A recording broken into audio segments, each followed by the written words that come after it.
Hello friends, welcome to Shali's kitchen. എല്ലാവരും സുഖമായിരിക്കണമെന്ന് വിചാരിക്കുന്നു.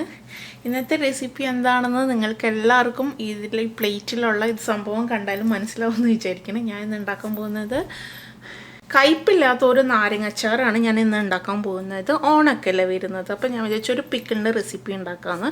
പിന്നെ ഇത് ഇൻസ്റ്റൻ്റ് ആയിട്ട് നിങ്ങൾക്ക് ഉണ്ടാക്കാം കേട്ടോ, ഉണ്ടാക്കിയിട്ട് ഉപയോഗിക്കാം കേട്ടോ. ആൻഡ് വീഡിയോ ഇഷ്ടമായ തീർച്ചയായും ഷാലീസ് കിച്ചൻ സബ്സ്ക്രൈബ് ചെയ്യണം, എൻ്റെ അടുത്തുള്ള ബെല്ലൈക്കനും പ്രസ് ചെയ്യണം. അപ്പം നമുക്ക് നേരെ റെസിപ്പിയിലേക്ക് കിടക്കാം അല്ലേ. അപ്പോൾ ഈ നാരങ്ങാച്ചാർ ഉണ്ടാക്കാൻ ഒബിയസ്ലി ആദ്യം വേണ്ടത് നാരങ്ങയാണ്. അപ്പോൾ ഞങ്ങൾക്ക് ഇവിടെ ഭയങ്കര വലിയ നാരങ്ങയാണ് കേട്ടോ കിട്ടണം. പറഞ്ഞാൽ നമുക്ക് നാരങ്ങ സ്റ്റീം ചെയ്തെടുക്കണമെന്ന്. അപ്പോൾ ആദ്യം തന്നെ നമുക്കൊരു ഇഡ്ഡലി പാത്രം വെച്ചിട്ട് അതിലേക്ക് നമുക്ക് നാരങ്ങ ഇട്ട് കൊടുക്കാം. ഓക്കെ,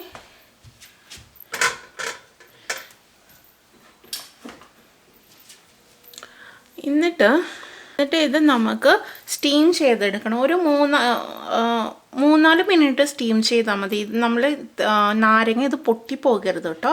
അപ്പോൾ ഈ സ്റ്റീം വന്നതിന് ശേഷം ഒരു 3-4 മിനിറ്റ് സ്റ്റീം ചെയ്തിട്ട് നമുക്കിത് ഓഫ് ചെയ്തെടുക്കാം. ഓക്കെ, അപ്പോൾ ഇതൊരു 4 മിനിറ്റ് ആയിട്ടുണ്ട്. അപ്പോൾ ഞാനിത് ഓഫ് ചെയ്യണം കേട്ടോ. ഇപ്പോൾ ഇത് ഞാൻ കുറച്ച് തണുത്തിട്ടുണ്ട്. അപ്പോൾ ഇതെന്ന് വെച്ചാൽ നമുക്കിത് അത്യാവശ്യം സോഫ്റ്റ് ആയിട്ടുണ്ട്, പക്ഷേ ഇത് പൊട്ടിയിട്ടില്ല. അപ്പം നമുക്ക് നല്ല ടേസ്റ്റിൽ കയ്പില്ലാത്ത നാരങ്ങാച്ചാറ് തന്നെ ഇങ്ങനെ ഉണ്ടാക്കാൻ പറ്റും. ഇനി ഇത് നമുക്ക് ചെറിയ കഷ്ണങ്ങളായിട്ട് കട്ട് ചെയ്തെടുക്കാം കേട്ടോ. കട്ട് ചെയ്തിട്ട് ഞാൻ കാണിച്ചത് എത്ര വലിയ പീസസാണ് കട്ട് ചെയ്യേണ്ടതെന്ന്. ഓക്കെ, ഇനി ഇത് നമുക്ക് കട്ട് ചെയ്തെടുക്കാം കേട്ടോ. അപ്പം നമുക്ക് ഞാൻ നാരങ്ങ എല്ലാം മുറിച്ച് വെച്ചിട്ടുണ്ട് കേട്ടോ. നോക്കൂ, ഇതാ ഈ ഷേപ്പിൽ ഇത്രയും ഇതിലാണ് ഞാൻ കട്ട് ചെയ്തിരിക്കുന്നത്. അപ്പം നമുക്ക് ഇതിലേക്ക് ഉപ്പിട്ട് കൊടുക്കാം. അപ്പോൾ ഇതിൽ നമുക്ക് ഉപ്പിട്ട് കൊടുത്തിട്ട്, ഉപ്പ് നമുക്ക് സാധാരണ കറിക്കൊക്കെ ഇടുന്നേക്കാൾ കുറച്ച് മുന്നിട്ട് നിൽക്കണം കേട്ടോ അച്ചാറിനാകുമ്പോൾ. അപ്പം ഞാൻ കറക്റ്റ് അളവ് പറയുന്നില്ല, നിങ്ങൾ എത്രയാണ് നാരങ്ങ എടുക്കണമെന്ന് വെച്ചാൽ അത്രയും ഉപ്പ് ഇടണം കേട്ടോ. കുറച്ചും കൂടി ഇടാം. ആദ്യം ഇടുമ്പോൾ നിങ്ങൾ ശ്രദ്ധിക്കണം, എന്നിട്ട് നിങ്ങൾക്ക് ഒന്ന് ടേസ്റ്റ് ചെയ്ത് നോക്കിയിട്ട് പിന്നെ വേണമെങ്കിൽ പിന്നെ ഇടാം കേട്ടോ. നോക്കൂ, ഞാൻ 6 നാരങ്ങ എടുത്തിട്ട് ഇത്രയും അധികം പീസസ് എനിക്ക് കിട്ടിയിട്ടുണ്ട്. അത്രയും വലിയ നാരങ്ങയാണിത്. അപ്പോൾ ഇത് ഇനി നമുക്ക് ഒരു 1/2 hour കഴിഞ്ഞിട്ട് ഇത് അച്ചാർ ഉണ്ടാക്കാൻ തുടങ്ങാം. നമുക്ക് അച്ചാറിന് വേണ്ട പൊടീസ് എന്തൊക്കെയാണെന്ന് നോക്കാം. അപ്പോൾ ഞാൻ മുളക് പൊടി ഞാനൊരു 3 ടേബിൾ സ്പൂൺ എടുത്തിട്ടുണ്ട്. മുളക് പൊടി നല്ല സ്പൈസി ആയിരിക്കും കേട്ടോ. അപ്പം നിങ്ങൾക്ക് കാശ്മീരി മുളക് പൊടിയും സാധാ മുളക് പൊടി മിക്സ് ചെയ്തിട്ട് യൂസ് ചെയ്യുക. ഇത് അത്യാവശ്യം എരിവുള്ളതാണ്. ഞാനിപ്പോൾ ഇത് 3 ടേബിൾ സ്പൂൺ എടുത്തിട്ടുണ്ട്. പിന്നെ ഒരു വലിയ ടേബിൾ സ്പൂൺ മഞ്ഞൾ, പിന്നെ ഞാനൊരു 7 വെളുത്തുള്ളി ഉണ്ട്, അത് ഞാൻ നീളത്തിൽ മുറിച്ച് വെച്ചിട്ടുണ്ട് കേട്ടോ. പിന്നെ വേണ്ടത് ഉലുവ, ഞാൻ ഇത് വറുത്ത് പൊടിച്ചതാണ്, 1/4 ടീസ്പൂണാണ് കേട്ടോ. പിന്നെ കായപ്പൊടി 1/2 ടീസ്പൂൺ ഞാൻ എടുത്തിട്ടുണ്ട്. പിന്നെ ഞാനിത് 1/2 മണിക്കൂറായി ഇത് ഉപ്പിട്ട് വെച്ചത്. ഇനി നമുക്കിത് ഉണ്ടാക്കാൻ തുടങ്ങാം കേട്ടോ. മുളക് പൊടിയും മഞ്ഞൾപ്പൊടിയും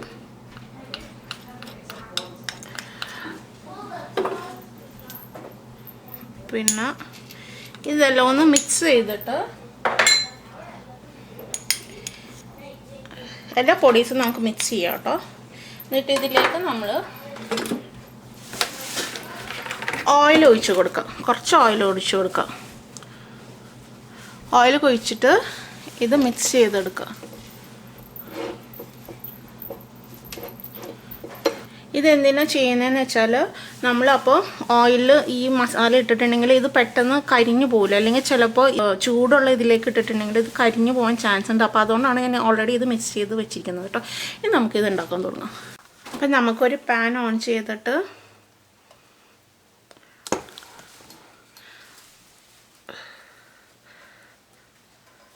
ഒരു 1/4 കപ്പ് ഓയിൽ ഇട്ട് കൊടുക്കാം കേട്ടോ. ഇനി ഇതൊന്ന് ചൂടാവട്ടെ. അപ്പോൾ ഇതിലേക്ക് നമുക്ക് കടുക് ഇട്ട് കൊടുക്കാം. കടുക് പൊട്ടുന്നുണ്ട് കേട്ടോ. അപ്പോൾ ഞാൻ വെളുത്തുള്ളി ഇട്ടിട്ടുണ്ട്. വെളുത്തുള്ളി ഇട്ടിട്ട് ഒന്ന് സോട്ട് ചെയ്തെടുക്കാം കേട്ടോ. അപ്പോൾ ഇതായിട്ടുണ്ട്. ഇനിയും നമ്മൾ തീ കുറച്ച് ഇട്ട് കൊടുക്കാം കേട്ടോ. എന്നിട്ട് ഇതിലേക്ക് നമ്മൾ ഇതിട്ട് കൊടുക്കുക.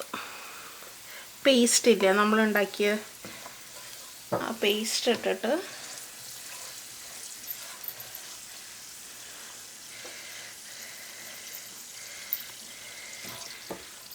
പേസ്റ്റ് ഇനി ഇതിൻ്റെ ഒരു ജസ്റ്റ് ഒന്ന് പച്ചമണം ഒന്ന് മാറി വരുമ്പോഴേക്ക് നമുക്ക് ഇത് തീ കുറച്ചിട്ട് വേണം കേട്ടോ ഇടാൻ. നമുക്ക് ഇതിലേക്ക് ഒരു 1/4 കപ്പ് വിനീഗർ ഒഴിച്ചു കൊടുക്കാം.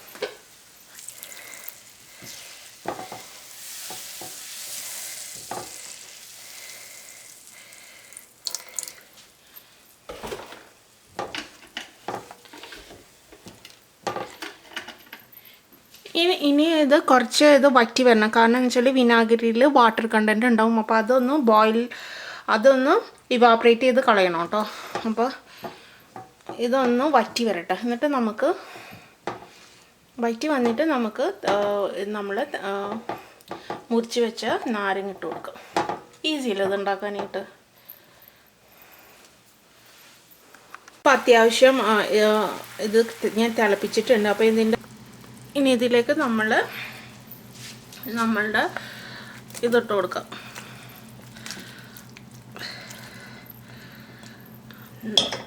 നാരങ്ങ മുറിച്ച് വെച്ചത് ഇട്ട് കൊടുക്കാം. ഇനി എല്ലാം ഇത് പിടിക്കുന്ന വരെ നമ്മൾ ഇതൊന്ന് 2-3 മിനിറ്റ് ഇതൊന്ന് ഇതിൽ കിടന്നൊന്ന് ജസ്റ്റ് ഒന്ന് ചൂടാവണം കേട്ടോ.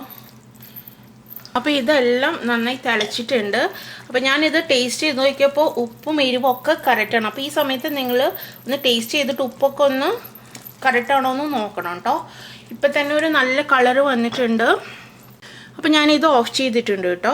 ഇനി ഇത് തണുത്ത് കഴിഞ്ഞിട്ട് കുപ്പിയിലിട്ട് മാറ്റുമ്പോൾ നമ്മൾ ഒരു ഇതും കൂടി ചെയ്യണം, ഒരു ട്രിക്കും കൂടി ഉണ്ട്. അത് ഞാനിത് തണുത്ത് കഴിഞ്ഞിട്ട് ഞാനിപ്പോൾ ഇതൊരു കുപ്പിയിൽ ആക്കി വെച്ചിട്ടുണ്ട്. ഇപ്പം ഓൾറെഡി നമുക്ക് നല്ല കളർ കിട്ടിയിട്ടുണ്ട്. എപ്പോഴും കുപ്പി എപ്പോഴും നല്ല ക്ലീൻ ആയിരിക്കണം. നല്ല ചൂടുവെള്ളത്തിൽ കഴുകി ഉണങ്ങിയ കുപ്പിയിൽ മാത്രമേ ഇത് ഇടാൻ പാടുള്ളൂ കേട്ടോ. അത് ഗ്ലാസ് ബോട്ടിൽ തന്നെ വേണം കേട്ടോ, പ്ലാസ്റ്റിക്കിൻ്റെ ഇതിലിടരുത്. ഇപ്പം ഞാൻ ഇത് നിറച്ച് വെച്ചിട്ടുണ്ട്. ഇനി നമുക്ക് ഒരു ഇതും കൂടി ചെയ്യണം. അത് കഴിഞ്ഞാൽ അച്ചാർ റെഡി. ഇതിൻ്റെ മുകളിൽ നമുക്ക് അച്ചാർ ഉണ്ടാക്കി കഴിഞ്ഞിട്ടുണ്ടെങ്കിൽ കുപ്പി ഇതിൻ്റെ ടോപ്പിൽ എപ്പോഴും കുറച്ച് ഓയിൽ ഒഴിച്ച് വെക്കണം കേട്ടോ. ഇനിയിപ്പോൾ ഇത് റെഡി ആയിട്ടുണ്ട്. നിങ്ങളെല്ലാവരും ഇത് ട്രൈ ചെയ്യണം കേട്ടോ. ഈസിയാണല്ലോ ഇത് ഉണ്ടാക്കാനായിട്ട്. ഇതിപ്പോൾ ഒരാഴ്ചയൊക്കെ കഴിഞ്ഞാൽ നല്ല കളറായിട്ട് നല്ല ടേസ്റ്റ് ഉണ്ടാവും. ഇതിപ്പോൾ നിങ്ങൾക്ക് ഇൻസ്റ്റൻ്റ് ആയിട്ടും വേണമെങ്കിലും യൂസ് ചെയ്യാം കേട്ടോ. അപ്പോൾ അടുത്ത വീഡിയോ ഞാൻ വരുന്നത് വരെ thank you for watching Shalee's kitchen. By.